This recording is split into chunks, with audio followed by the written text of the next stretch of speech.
Greetings, YouTube. Once again, happy Wednesday. In the past hour, out of nowhere, we received this message in our inbox, and I don't know what to think of it because the date that is in bold or in a different color, it looks like it's orange, is really going to determine how much the community can get around this message. Because on the surface, it sounds great. The title says an increase to act completion and exploration rewards. And the post reads, as the contest expands its story, we wish to continue rewarding those who face off against the many challenges of the battle realm.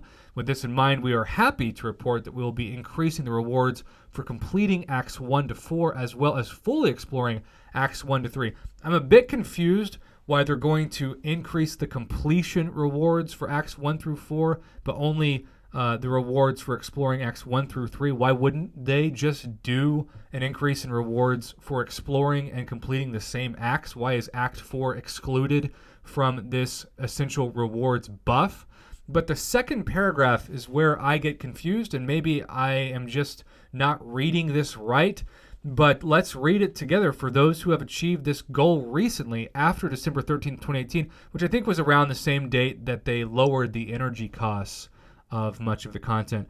We will be sending out rewards in the coming weeks to reflect these recent changes. So, if I'm reading that correctly, which again, maybe I'm not, but that tells me that they're only targeting the people who recently achieved the content to get the rewards. And the majority of the community completed Act 1 through 3, completed Act 1 through 4 and explored Acts 1 through 3 well before December 13th, 2018. So is Kabam saying that they're only going to give what's essentially amounting to a compensation package for the new rewards to the people who recently beat it and everybody else doesn't get anything? Or are they saying that everybody gets it? I don't know. What do you think about this? I will say this. I have been very consistent on my channel about the fact that I'm a pro player voice. I don't like for items to be taken away from players. I like for all players to get equal chances at items.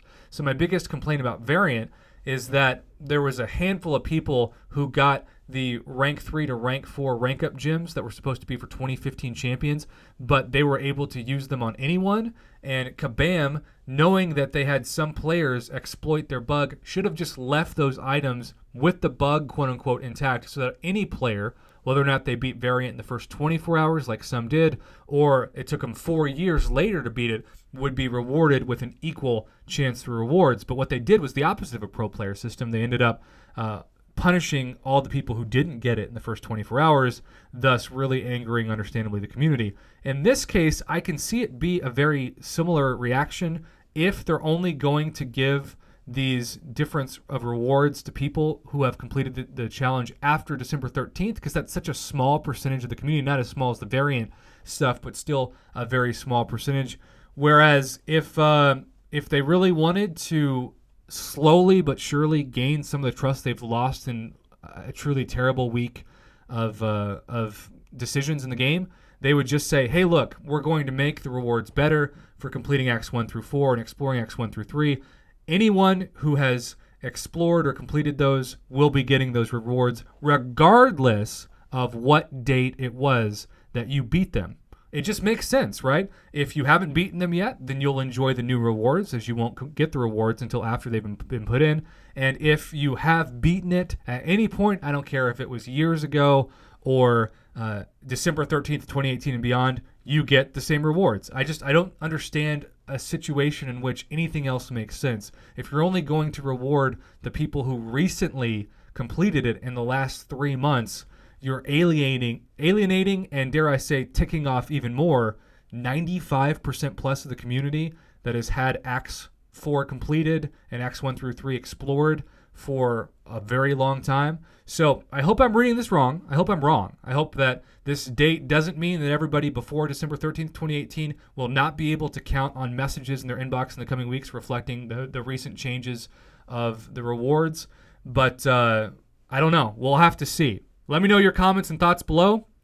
I hope that you would be in agreement that everybody who completed this content with the old, worse rewards should deserve the new, better rewards. It just makes perfect sense, and it rewards people who've already beaten the content. What I'm worried about is that Kabam knows that most of the people who beat all this content are now jumping into Act 6, and so these compensation packages could give them things like potions and revives and certainly units that could give them less chances at money, and so they're just going to ignore that part of the community and try to milk them for Act 6.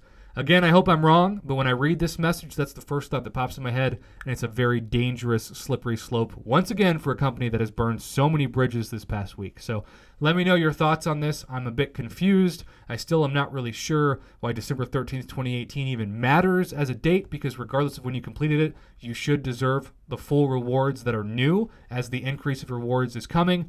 But Kabam has really been inconsistent with this before, and I'm worried they're going to do that again. So please let me know your thoughts. I, for one, am for anybody getting these new rewards, and if you've already completed the content, you get them no matter what. It's the fair thing. It makes perfect sense, and quite frankly, nothing else, no other solution is fair to all players. And if it's not fair to all players, well, it's Kabam.